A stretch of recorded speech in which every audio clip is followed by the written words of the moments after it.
कक्षा 9वीं वाले विद्यार्थियों को आज की इस वीडियो में अध्याय 3 से महत्वपूर्ण प्रश्न बताने जा रहा हूं। तो चलो शुरू करते हैं। तो अध्याय 3 में दिया हुआ है परमाणु संरचना दिया हुआ है। हो सकता है आपके बुक या गाइड में ये जो परमाणु संरचना नाम के जो अध्याय है वो दूसरे जगह दिया होगा, लेकिन प्रश्नों का उत्तर आपको इसी अध्याय में मिलेगा। ठीक है, तो चलो शुरू करते हैं। तो यहाँ पे मैं आपको समझाऊंगा भी और उत्तर भी दूंगा। तो देखो पहला प्रश्न क्या है। पहला प्रश्न है, क्या अल्फा कणों का प्रकीर्णन प्रयोग स्वर्ण पत्र के अतिरिक्त रजत पत्थर जिसे हम चांदी कहते हैं ना, या ऐसे ही अन्य तत्वों के पत्थर से संभव होगा? तर्क सहित उत्तर दीजिए। तो एक शब्द में मैं कहूंगा संभव नहीं होगा। ठीक है, क्यों नहीं होगा संभव अदर रजत पत्र में? इसलिए नहीं होगा क्योंकि सोने के जो पत्र है ना, उसमें प्रत्येक परमाणु का द्रव्यमान समान रूप से वितरित होता है। क्या होता है? समान रूप से वितरित। इसलिए सोने बस में ये संभव है, बाकी दूसरे में संभव नहीं है। समझ में आ गया? दूसरा देखो, थॉमसन ने परमाणु के अविभाज्य होने की परिकल्पना को किस आधार पर चुनौती दी है? तो आधार को हम कहते हैं plum pudding model. Plum pudding model के आधार पर थॉमसन ने चुनौती दी है, और चुनौती देने का कारण है यहाँ पे परमाणु धन एवं ऋण आवेशित में विभाजित होते हैं। ठीक है, थॉमसन कह रहा है कि परमाणु धन एवं ऋण आवेशित में विभाजित होते हैं। इसी आधार पर उन्होंने चुनौती दिया है, और इन्होंने जो चुनौती दिया है वो एकदम सही भी है। क्यों? क्योंकि जब परमाणु से ऊर्जा उत्पन्न किया जाता है ना, तो प्लस और निगेटिव आवेश का ध्यान दिया जाता है। अगर दोनों आवेश साथ में मिल जाता है तो एक बहुत बड़ा ना ब्लास्ट होता है, जो परमाणु हमला कहते हो ना। आप जानते हो ना, परमाणु हमला सुने होंगे कि यहाँ पे बम गिरा दिया, वहां पे बम गिरा दिया। जब दोनों आपस में टकराता है ना, तब बम बहुत विस्फोट करता है। तो ये आधार काफी हद तक सही है। चलो आगे देखते हैं तीसरा प्रश्न। तीसरा प्रश्न के उत्तर देखते हैं ना। तो तीसरा प्रश्न पहले देख लेते हैं। यदि किसी परमाणु की परमाणु संख्या 15 और द्रव्यमान संख्या 31, तब उनमें उपस्थित अपरमाणु कणों की संख्या क्या होगी? ठीक है, मुझे बताना है अपरमाणु कणों की संख्या। तो चलो मैं समझा के बताता हूँ, जिससे ये आप लोगों को हमेशा याद रहेगा। देखो, एक नाभिक में प्रोटॉन और न्यूट्रॉन दोनों पाया जाता है। ठीक है, प्रोटॉन और न्यूट्रॉन। तो परमाणु जो संख्या होता है वो प्रोटॉन को प्रदर्शित करता है। परमाणु संख्या कितना है? 15। अब मुझे न्यूट्रॉन निकालना है, तो न्यूट्रॉन की संख्या मैं कैसे निकालूंगा? तो देखो, परमाणु द्रव्यमान कितना है? 31। ठीक है, तो 31 में मैं घटा दूंगा इस 15 को, तो कितना आ जाएगा? 16। तो न्यूट्रॉन की संख्या कितना हो गया? 16 हो गया। अब बाहरी कक्ष में पाया जाता है इलेक्ट्रॉन, इसे हम कहते हैं बाहरी कक्ष। ये जो नाभिक है, इसके चारों ओर ये क्या है? सब इलेक्ट्रॉन है, वो चक्कर लगाते हैं। ठीक है, इलेक्ट्रॉन इसके बाहरी कक्ष में चक्कर लगा रहे हैं। मान लो किसके बाहरी कक्ष में चक्कर लगाते हैं? नाभिक के। और नाभिक में क्या पाया जाता है? प्रोटॉन और न्यूट्रॉन पाया जाता है। तो बाहरी कक्ष में ये जो इलेक्ट्रॉन है वो चक्कर लगा रहे हैं, तो इलेक्ट्रॉन की संख्या कितनी होगी? जितनी संख्या प्रोटॉन की है उतनी ही संख्या इलेक्ट्रॉन की भी होगी। मतलब इलेक्ट्रॉन की भी 15, प्रोटॉन की भी 15, लेकिन न्यूट्रॉन की संख्या जब हम घटाएंगे ना 31 में, क्योंकि 31 क्या है? परमाणु द्रव्यमान संख्या है, तो इसमें 15 घटाएंगे तो इसकी संख्या निकल जाएगा। तो यही होता है अपरमाणुक कण। समझ में आ गया? देख लो, अपरमाणुक में प्रोटॉन 15 है, इलेक्ट्रॉन 15 है, और न्यूट्रॉन की संख्या 16 है। नेक्स्ट प्रश्न देखो, चौथा। यदि किसी परमाणु के K और L कक्ष भरी हुई है, पर M कक्ष में केवल 2 इलेक्ट्रॉन है, तो परमाणु की परमाणु संख्या क्या होगी? तो परमाणु की परमाणु संख्या होगा 12। ठीक है, क्या होगा? 12। आगे देखो, बोरबरी योजना के अनुसार निम्नलिखित परमाणुओं का इलेक्ट्रॉनिक विन्यास लिखिए। यहाँ पे सोडियम दिया है, कार्बन दिया है और क्लोरीन दिया हुआ है। ठीक है, अब इसके क्या लिखना है? हमें इलेक्ट्रॉनिक विन्यास निकालना है। तो चलो मैं आपको सिखाता हूँ इलेक्ट्रॉनिक विन्यास निकालना। सिर्फ इलेक्ट्रॉनिक विन्यास ना, मतलब ये क्या है भाई? नाभिक है। ठीक है, नाभिक है। अब नाभिक के चारों ओर क्या करेंगे? नाभिक में कौन सा आवेश पाया जाता है? प्लस आवेश और न्यूट्रॉन पाया जाता है जो उदासीन भी होता है। ठीक है, तो हमें तो सिर्फ इलेक्ट्रॉन को निकालना है ना, तो इलेक्ट्रॉन जो है ये नाभिक के चारों ओर क्या करते हैं, चक्कर लगाते हैं इस तरह से। यहाँ पे एक रेखा है, मान लो नाभिक जो है वो क्या है, सूर्य है, ये सूर्य है, तो सूर्य के चारों ओर चक्कर कौन लगाएगा, ग्रह लगाएगा ना, तो न्यूट्रॉन को आप समझो ग्रह है। ठीक है, इसमें सिर्फ 2 इलेक्ट्रॉन रहता है बाहरी कक्ष के पहले वाले में, दूसरे में पाया जाता है 8 इलेक्ट्रॉन, 8। ठीक है, 8। जब 8 पूरा हो जाता है तो तीसरे कक्ष में जाएंगे, इसमें इलेक्ट्रॉनों की संख्या होती है 16। ठीक है, 16 भरा जाता है, अंतिम 16 भरा जाता है। जब तक के 16 पूर्ण नहीं हो जाएगा तब तक के पूरा इलेक्ट्रॉन किसमें रहेगा, इसी में। तो सोडियम का परमाणु क्रमांक कितना है, 11, मतलब 2 इसमें हो गया है, पहले वाले में भर्ती हो गया है, दूसरे वाले में 8, तो तीसरे वाले में 1 आएगा, तो 2 8 1 कितना होगा, 11। तो यहाँ पे सोडियम का इलेक्ट्रॉनिक विन्यास कितना आ गया, 11। तो 2 देखो 2 8 1, यही होगा सोडियम का इलेक्ट्रॉनिक विन्यास। ठीक है, और मैं आपको बता दूं कि ऐसे बहुत सारे ना डिब्बे बनते हैं इस तरह से, रेखा पहले में आता है 2 भरेंगे, दूसरे में 8 भरेंगे, तीसरे में 16 भरेंगे, चौथा में 32 भरेंगे, पांचवा में 64। हर एक से देखो डबल हो रहा है, इसका डबल इसका डबल भरते जाएंगे। क्या होता है, जब पहला पूर्ण हो जाएगा, 2 इसमें पूर्ण हो जाएगा, तो तीसरा जब हम लिखेंगे तो इसी में एडजस्ट नहीं करेंगे, तीसरे के लिए दूसरे वाले रेखा में आएंगे, ये वाला जिसमें अंतिम 8 तक के भरा जाएगा। 8 जब ये पूर्ण हो जाता है तब हम तीसरे वाले इसमें आते हैं, रेखा मतलब वृत्त पे आते हैं। ठीक है, इस वाले में आएंगे, तो तीसरे में जब तक कि इसमें 16 ना भर जाए तब तक कि हम चौथे में नहीं जाएंगे इसमें। तो यही इसका नियम है। ठीक है, इलेक्ट्रॉनिक विन्यास का। अब इलेक्ट्रॉनिक विन्यास आपको समझ में आ गया होगा। तो कार्बन का कितना होगा, तो कार्बन का होगा, ये क्या है, नाभिक है। ठीक है, इसको मैं छोड़ देता हूँ, जिसमें प्रोटॉन पाया जाता है, न्यूट्रॉन पाया जाता है। पहले में 2 आएगा, दूसरे में 2 तो आ गया है, बचा कितना, 4, तो 4 को आपको इसमें भरना है, ये रहा 4। तो इसका इलेक्ट्रॉनिक विन्यास हुआ कार्बन का 2 और 4, देख लो। ठीक है, अब निकालो क्लोरीन का। क्लोरीन का कितना होगा, 17 है, तो आपको पता चल गया होगा, 17 है तो 2 8 कितना होगा, 10, और डायरेक्ट 7 लिख दो, तो 2 8 7 हो गया। पहले में हमेशा 2 आता है, 2 पूर्ण होने के बाद 8 आएगा, 8 पूर्ण हो जाएगा तो तीसरे में जाएंगे जिसमें 16 भरता है, 16 पूर्ण हो जाएगा तो फिर चौथे वाले को ओपन करेंगे। तो इस तरह से इलेक्ट्रॉनिक विन्यास निकाला जाता है। आप देख लो, जो मैंने निकाला है वही इलेक्ट्रॉनिक विन्यास है, और ये इस तरह से शॉर्टकट में आपको बता दिया गया है। ठीक है, आगे देखो, परमाणु में कितने प्रकार के कण होते हैं। परमाणु में 3 प्रकार के, मैंने अभी आपको समझाया ना, न्यूट्रॉन, प्रोटॉन, इलेक्ट्रॉन, तीनों कण पाया जाता है। इसके बाद 7वां प्रश्न देखो, किसी परमाणु के नाभिक में कौन कौन से कण होते हैं, इसका भी उत्तर आपको मिल गया है, न्यूट्रॉन और प्रोटॉन। ठीक है, न्यूट्रॉन और प्रोटॉन, न्यूट्रॉन और प्रोटॉन दोनों पाया गया है। चलो आगे देखते हैं। यहाँ पे देखो, यहाँ पे एक चीज गलत लिखा है ना, ये 14 है, 16 नहीं है। तो यहाँ पे ऑक्सीजन और नाइट्रोजन दिया हुआ है। ऑक्सीजन का परमाणु क्रमांक 8 और इसका परमाणु क्रमांक 7 है नाइट्रोजन का। ये एक दूसरे के समभारिक है। कैसे कहोगे समभारिक है? समभारिक का मतलब है भार। ये तो परमाणु क्रमांक है ना, क्रमांक ये 7वां स्थान में, ये 8वां स्थान में है, लेकिन भार हम कहते हैं 14 और 14 को। इसका भार भी सेम है, इसका भी भार सेम है, यही क्या कहलाएगा, समभारिक कहलाएगा। समझ में आ गया? चलो आगे बढ़ते हैं। देखो इसके बाद जो प्रश्न दिया हुआ है वो है, थॉमसन द्वारा प्रस्तावित परमाणु डाल्टन के परमाणु से अलग कैसे हैं। तो देखो डाल्टन और जो थॉमसन है दोनों ने अलग अलग कथन दिए हैं। ठीक है, दोनों में अंतर क्या है पता चल जाएगा। देखो डाल्टन क्या कहता है, सभी पदार्थ परमाणु से मिलकर बने होते हैं। ठीक है, ये कह रहा है डाल्टन कह रहा है। और क्या कह रहा है, परमाणु अविभाज्य सूक्ष्मतम कण होते हैं जो रासायनिक क्रिया में न तो बनते हैं और न ही विनाश होते हैं। तीसरा क्या कह रहा है, अलग अलग तत्वों के परमाणुओं का द्रव्यमान एवं गुणधर्म अलग अलग होते हैं, ये कह रहे हैं।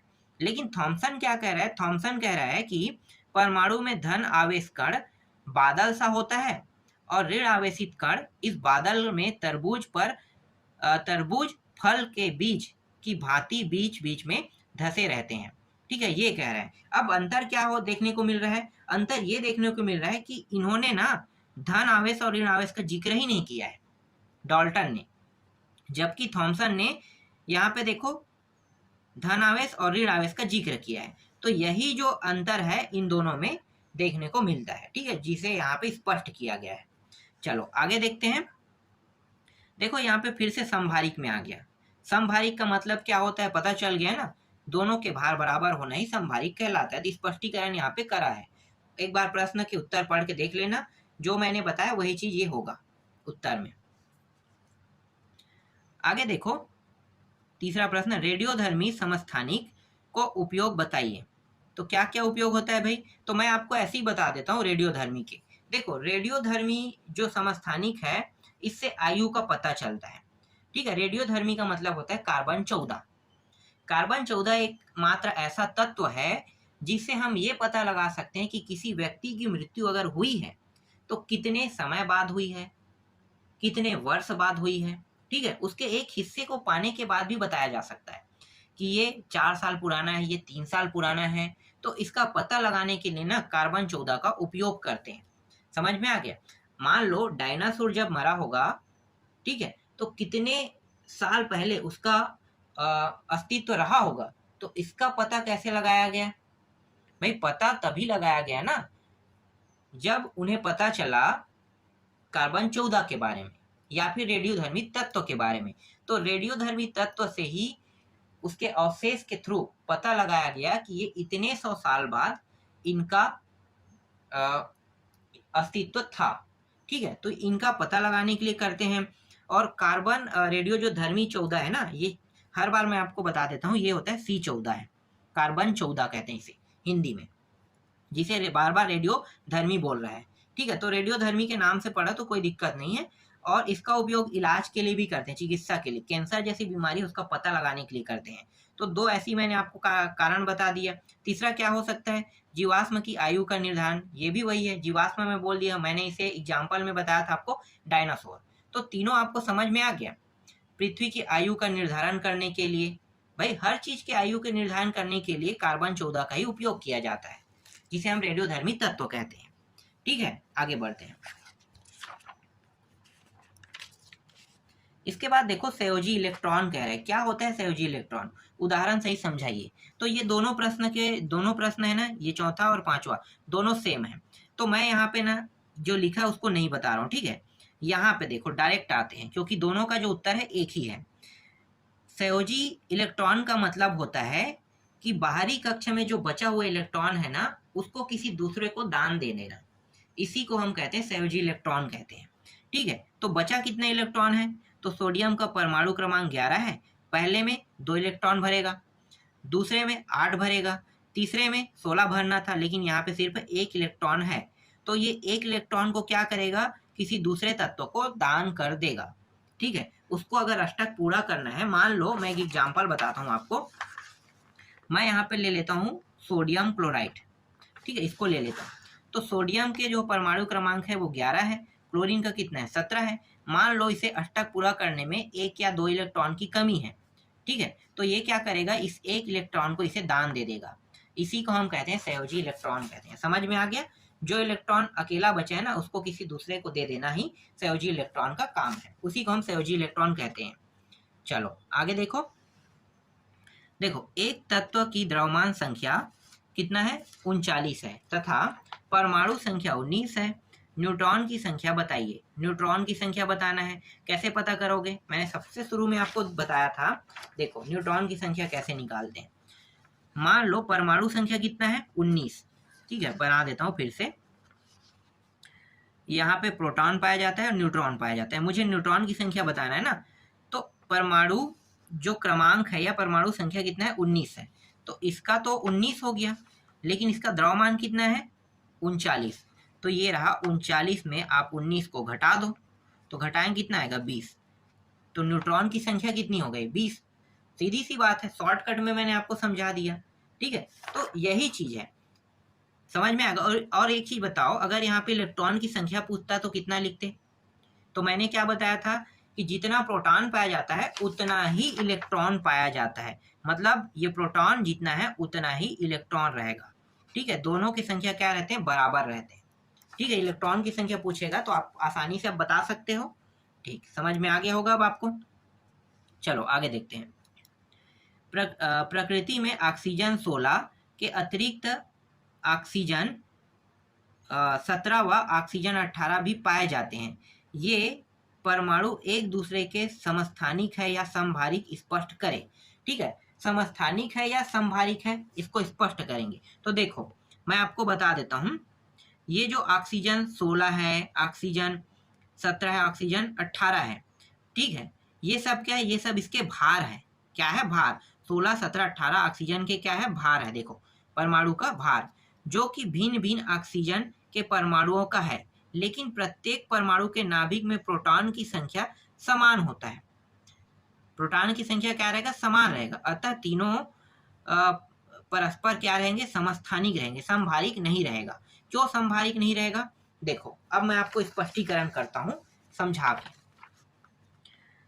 ये हो गया नाभिक, इसमें पाया जाता है प्रोटॉन और न्यूट्रॉन। ठीक है, तो ऑक्सीजन के जो परमाणु क्रमांक है वो है 8, तो प्रोटॉन की संख्या कितना होगा, 8 होगा। तो इलेक्ट्रॉन की संख्या कितना होगा, 8 ही होगा ना, इसमें 8 प्रोटॉन 8 इलेक्ट्रॉन पाया जाएगा। लेकिन भार जो है अलग है, किसी में 16 कह रहे हैं, मतलब एक में 8 न्यूट्रॉन पाया जाएगा। ठीक है, जिसके भार 16 है ना, उसकी बात कर रहा हूँ। ठीक है, अब 17 में आते हैं, तो 17 में P का मान तो 8 रहेगा ही रहेगा, लेकिन N का मान 9 रहेगा। समझ में आ गया। और 18 जिसका भार है उसमें क्या रहेगा, P का मान 8 ही रहेगा। ठीक है, और N का मान कितना रहेगा, N का मान 10 रहेगा, तभी तो 18 होगा ना। तो N का मान 10, तो देखो यहाँ पे न्यूट्रॉन के क्या हो रहे हैं, मान अलग अलग हो रहा है, लेकिन प्रोटॉन का मान नहीं बढ़ रहा है। प्रोटॉन का मान नहीं बढ़ रहा है, और ये क्या है, परमाणु क्रमांक है। परमाणु क्रमांक, या फिर इसे हम संख्या कहते हैं, दोनों एक ही नाम है। ठीक है, परमाणु क्रमांक और परमाणु संख्या दोनों क्या है, सेम है। ठीक है, परमाणु क्रमांक है या परमाणु संख्या क्या है, ये सेम है सभी में। प्रोटॉन वाले में देखो सभी में सेम है, तो इसी को हम कहते हैं समस्थानिक कहते हैं। क्या कहते हैं, समस्थानिक। अगर ये बराबर होता ना सभी में, ये 16 है तो ये भी 16 होता, ये भी 16, तब हम इसे समभारिक कहते हैं। तो भार इसका बराबर नहीं है। तीनों ऑक्सीजन के अणुओं को देखो, तीनों अणुओं में भार अलग अलग है, लेकिन परमाणु क्रमांक तीनों में सेम है। इसका मतलब परमाणु क्रमांक या परमाणु संख्या क्या है, समान है, इसलिए ये समस्थानिक होगा। समझ में आ गया। चलो नेक्स्ट प्रश्न पे आते हैं। देखो 8वां प्रश्न, परमाणु विद्युत उदासीन होता है क्यों।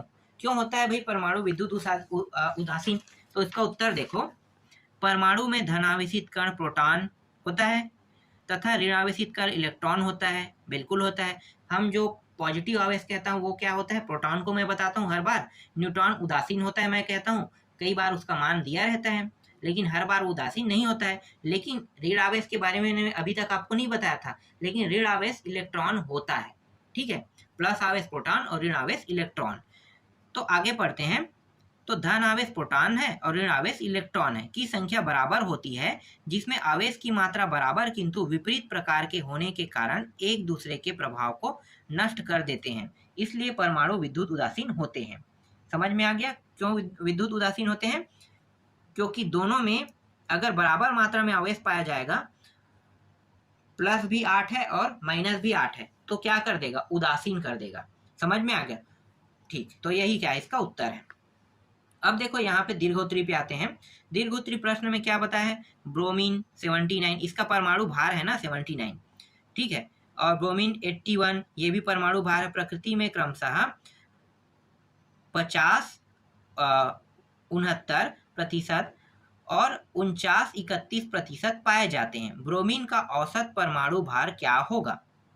ठीक है, औसत परमाणु भार बताना है। बहुत आसान प्रश्न है। क्या करना है आपको पता है, तो देखो मुझे क्या करना है, मुझे ना इसे 100% को मान लेना है, ठीक है, इसे 100% में मान लेना है। अब देखो मैं यहाँ पे बहुत सारा चीज लिखा हुआ है, मैं डायरेक्ट आपको शॉर्टकट में ले जाता हूँ, ठीक है। ये सब क्या है, हम लोग लिखते हैं ना, दिया है ब्रोमीन 79, दिया है ब्रोमीन 81, दिया है क्रमशः इतना प्रतिशत इसका हिस्सा है, इतना प्रतिशत इसका हिस्सा है, ठीक है। ये दिया है कह के हम टॉपिक लिखते हैं, ये सब वही है, फालतू चीज है, इसे हमें लिखना होता है फॉर्मेलिटी के लिए हर बार, ठीक है। डायरेक्ट टॉपिक पे आते हैं, क्या करेंगे, इसका गुणा इसके साथ कर देंगे, 79 और 50 का गुणा कर देंगे, और इसका गुणा इसके साथ कर देंगे, 81 और 49 इंटू 31 का गुणा कर देंगे, ठीक है। दोनों को गुणा करेंगे तो इन दोनों का जब गुणा होगा, उसके बाद इन दोनों का गुणा होगा, तो दोनों का जो मान आएगा उसको जोड़ देंगे, क्या कर देंगे, जोड़ देंगे। तो देखो मैं आपको यहाँ पे दिखाता हूँ, इन दोनों को गुणा करेंगे और इन दोनों को गुणा करेंगे, दोनों को गुणा का मान आएगा, उसको जोड़ेंगे, जोड़ने पर इतना प्राप्त होगा, ठीक है। इसके बाद इसे 100 से भाग देंगे, क्योंकि प्रतिशत निकालने की बात कर रहे हैं, ठीक है। तो प्रतिशत में जब हम इसे निकालेंगे तो क्या करेंगे, भाग दे देंगे 100 से। तो यहाँ पे देखो 79.986 यहाँ पे प्राप्त हो जाएगा। समझ में आ गया? चलो आगे देखते हैं। देखो यहाँ पे एक और प्रश्न आया है, ये भी क्या है, संयोजी इलेक्ट्रॉन के बारे में है, ठीक है, संयोजी इलेक्ट्रॉन। तो यहाँ पे ऑक्सीजन और नाइट्रोजन दिया हुआ है। अब संयोजी इलेक्ट्रॉन में देखते हैं, तो ये अष्टक पूर्ण कर सकता है, कौन कर सकता है, चेक करें। देखो प्रोटॉन की संख्या 8 है, ठीक है, प्रोटॉन मैंने बताया था परमाणु क्रमांक ही प्रोटॉन को दर्शाता है, तो प्रोटॉन की संख्या 8, तो इसके इलेक्ट्रॉनिक विन्यास क्या होगा, 8 है तो पहले कक्ष में 2 और दूसरे कक्ष में 8 होता है, तो 2 और 8 तो नहीं भर सकते क्योंकि ये 6 ही होगा ना, तो 2 और 6 यहाँ पे लिखेंगे इसका इलेक्ट्रॉनिक विन्यास। तो इसके अंतिम कक्ष में कितने इलेक्ट्रॉन है, 6 इलेक्ट्रॉन पाया गया है जो पूर्ण नहीं है, तो इसे कितने इलेक्ट्रॉन की आवश्यकता है, 2 इलेक्ट्रॉन के पूर्ण करने के लिए। देखते हैं नाइट्रोजन में होगा तो हम नाइट्रोजन सी से दे देंगे, ठीक है, जिससे ये पूर्ण कर सके। चलो आगे देखें। अब यहाँ पे देखो संयोजी इलेक्ट्रॉन की बात कर रहा है, किसके लिए, नाइट्रोजन के लिए, ठीक है। तो नाइट्रोजन में देखो यहाँ पे कितना है, 2 और 5 है, तो इसके पास कितना है, 5 इलेक्ट्रॉन पाया गया है, तो 5 इलेक्ट्रॉन को ये दान दे सकता है, ये 6 इलेक्ट्रॉन को दान दे सकता है, तो दोनों के पास पूर्ण रूप से नहीं है। अगर यहाँ से मैं 2 अगर एक साथ कंबाइन होता तो मैं इन दोनों को दान दे सकता था, लेकिन दान कब देंगे, जब एक साथ मिला जुला हुआ अर्थ बने, ठीक है, जैसे सोडियम क्लोराइड मैंने बताया ना, तब हम इसमें दान करते हैं। तो देखो ये 6 को दान कर सकता है अपने इलेक्ट्रॉन को, और ये 5 को इलेक्ट्रॉन को दान कर सकता है। समझ में आ गया? आगे बढ़ते हैं। देखो आगे देखो, बोर के परमाणु मॉडल की व्याख्या कीजिए। तो बोर के परमाणु मॉडल की जब व्याख्या करेंगे तो आपको 4 टॉपिक पढ़ना पड़ेगा, KLMN ऐसा कुछ है, ठीक है। एक है K होता है, एक L होता है, एक M होता है, N होता है। तो बोर के परमाणु मॉडल में 4 इसके अर्थ होते हैं, इसे क्वांटम संख्या कहते हैं, कुछ कुछ क्या क्या बोलते हैं इसे, ये जो है ना आपको 11 के बुक में पढ़ने को मिलेगा। फिलहाल मैं अभी आपको बेसिक बताता हूँ, ठीक है, बेसिक ही बता रहा हूँ। तो चलो पढ़ते हैं क्या कह रहे हैं। इस नियम के अनुसार किसी कक्षा में उपस्थित अधिकतम इलेक्ट्रॉनों की संख्या का सूत्र 2n2, ठीक है। देखो K वाला जो होता है ना, पहला यहाँ पे 4 नियम है, पहला, दूसरा, तीसरा और चौथा, ठीक है, 4 नियम होता है। तो पहला नियम को हम कहते हैं जिसमें बाहरी को कक्ष में 2 n का वर्ग 2 इतना ही इलेक्ट्रॉन भरा जाएगा, ठीक है, जहां n कक्षा की संख्या को दर्शाता है और k कक्षा के लिए n 1, ठीक है, तथा जैसे 1 है ना ये दर्शा रहा है। इसके बाद LMN कक्षा के लिए क्रमशः ये दूसरा बन गया, देखो L क्या है, दूसरा है, M क्या है, यहाँ पे मैं लिख लेता हूँ, K 1, L दूसरा, तीसरा में आएगा M और चौथा में क्या आएगा, N आएगा, ठीक है। तो यहाँ पे देखो 2 3 4 होता है, पहले कक्ष या K में इलेक्ट्रॉनों की अधिकतम संख्या होगी, ठीक है। पहले कक्ष में इलेक्ट्रॉनों की संख्या कितनी होगी, 2। इसका मतलब क्या है, सिर्फ 2 ही इलेक्ट्रॉन तो होगा ना, 2 इलेक्ट्रॉन। ये वही अष्टक नियम है और कुछ नहीं है, ये ना दूसरे तरीके से समझाया है, बस अष्टक नियम को आपको ध्यान देना। पहले कक्ष में 2 इलेक्ट्रॉन होता है, दूसरे में कितना होता है, 8 होता है ना, बस। तीसरे में कितना होगा, 16, चौथे में 32, यही अष्टक पूर्ण नियम है, ठीक है। तो इसी के बारे में इन्होंने यहाँ पे बताया है। चलो आगे देखो। तो ये अभी पहले को बता रहा है ना, K को, और इसी तरह अन्य कक्षाओं के लिए इलेक्ट्रॉन की संख्या गणना की जा सकती है। सबसे बाहरी कक्षा में उपस्थित इलेक्ट्रॉनों को संयोजी इलेक्ट्रॉन कहते हैं और इस कक्षा को संयोजी कक्षा कहते हैं, ठीक है। आगे देखो, दूसरा क्या है, ये L वाला टॉपिक है, ठीक है, जिसमें 8 इलेक्ट्रॉन रहते हैं। तो सबसे बाहरी कक्षा में इलेक्ट्रॉनों की अधिकतम संख्या 8 हो सकती है। 8 होने पर अगले वाले पद में चला जाता है, मैंने बताया था, वही चीज़ है। तीसरा को देखो, किसी परमाणु की दी गई कक्षा में इलेक्ट्रॉन तब तक स्थान नहीं लेते जब तक कि उसमें पहले वाले भीतरी कक्षा पूर्ण रूप से भर नहीं जाता। इससे स्पष्ट होता है कि कक्षाएं क्रमानुसार भरती हैं। जैसे कि सोडियम परमाणु का इलेक्ट्रॉनिक विन्यास एग्जाम्पल में बताया गया है। देखो, पहले कक्षा में 2, दूसरे कक्षा में 8 और इसके बाद बाहरी कक्षा में 1 इलेक्ट्रॉन। समझ में आ गया इलेक्ट्रॉनिक विन्यास में, ठीक है। अब हाइड्रोजन के देखो, हाइड्रोजन के इलेक्ट्रॉनिक विन्यास इन्होंने बताया है। भाई हाइड्रोजन में परमाणु क्रमांक, परमाणु भार दोनों बराबर रहते हैं, ठीक है। ऐसा भी प्रश्न पूछा जाता है कि कौन सा एकमात्र ऐसा तत्व है जिसका परमाणु क्रमांक और परमाणु भार दोनों बराबर है, तो वो है हाइड्रोजन। सिर्फ हाइड्रोजन में क्रमांक भी एक और भार भी एक होता है। तो इलेक्ट्रॉनिक विन्यास तो इलेक्ट्रॉन के ऊपर डिपेंड करता है, जो परमाणु संख्या होता है तो 1 रहेगा, हीलियम में 2 रहेगा इलेक्ट्रॉनिक विन्यास। समझ में आ गया? चलो आगे देखते हैं। इसके बाद देखो, डाल्टन के परमाणुवाद की विवेचना कीजिए, इस सिद्धांत की सीमाएं क्या है, ठीक है। ये बहुत बड़ा प्रश्न है, इसका उत्तर आप लोग पढ़ लेना, ठीक है। ज़्यादा कुछ मैं यहाँ पे नहीं बता पाऊंगा, लेकिन 2-3 टॉपिक को मैं यहाँ पे समझा देता हूँ, ठीक है। क्या क्या है, पहला देखो, सभी पदार्थ परमाणु से बने होते हैं। डाल्टन को वही टॉपिक है जो मैंने अभी उससे पहले आपको बताया था ना, वही चीज़ है, ठीक है। परमाणु अविभाज्य सूक्ष्मतम कण होते हैं जो रासायनिक अभिक्रिया में न तो बनते हैं और न ही विनाश होते हैं। किसी एक तत्व के परमाणु का द्रव्यमान एवं रासायनिक गुणधर्म समान होते हैं। अलग अलग तत्व के परमाणुओं का द्रव्यमान एवं रासायनिक गुणधर्म अलग अलग होते हैं, ठीक है। इसके अलावा और कुछ टॉपिक है, उसको देख लेना और इसके सिद्धांत को देख लेते हैं डायरेक्ट। अब डाल्टनवाद परमाणु कण को अविभाज्य बतलाता है, लेकिन परमाणु 3 कणों में विभाजित है। रासायनिक क्रियाओं के फलस्वरूप परमाणु बनते हैं। समस्थानिकों के खोज होने के पश्चात एक तत्व का द्रव्यमान भिन्न भिन्न हो सकता है, ठीक है। अब यहाँ पे क्या कहे, थॉमसन ने परमाणु के अविभाज्य होने की परिकल्पना को किन आधारों पर चुनौती दी है, तो ये वही है, फिर से मैं बताने वाला हूँ इसको, ठीक है। ये टॉपिक मैंने आपको बताया ना, वही टॉपिक यहाँ भी बताएगा, तो इसको आप एक बार पढ़ लेना, ठीक है। रदरफोर्ड का अल्फा कण प्रकीर्णन प्रयोग क्या था, इस आधार पर उन्होंने परमाणु संरचना के संबंध में क्या निष्कर्ष निकाला, ठीक है। तो इसका भी उत्तर आप लोग देख लेना, क्योंकि ये बहुत बड़ा प्रश्न है और मतलब प्रश्न दीर्घोत्तरी है, तो इसका उत्तर भी बहुत बड़ा रहेगा, इसलिए इसको बस आपको एक बार पढ़ना है, ठीक है। उसके बाद इस तरह से देखो, जब अल्फा कणों का जब बौछार किया जाता है तो यहाँ पे देखो, कुछ कण जो है यहाँ पे टकरा के वापस हो जाते हैं, कुछ कण इधर चले जाते हैं साइड साइड में, ठीक है, और कुछ कण तो सीधे निकल जाते हैं। जो मैं बता रहा हूँ यही इसका उत्तर है, तो आप लोग एक बार देख लो इसे, ठीक है। सीधे सीधे निकल जाते हैं, और कुछ तो देखो यहाँ पे टकरा के वापस आ गया, सीधा वापस, तो पूरी तरह से क्या है, वो सीधा ना छेद के नहीं जा रहा है। तो यही टॉपिक ना यहाँ पे पढ़ोगे तो आपको ये समझ में आएगा। वीडियो बहुत लंबा हो रहा है, इसलिए मैंने मुख्य मुख्य टॉपिकों को आपको समझा दिया है।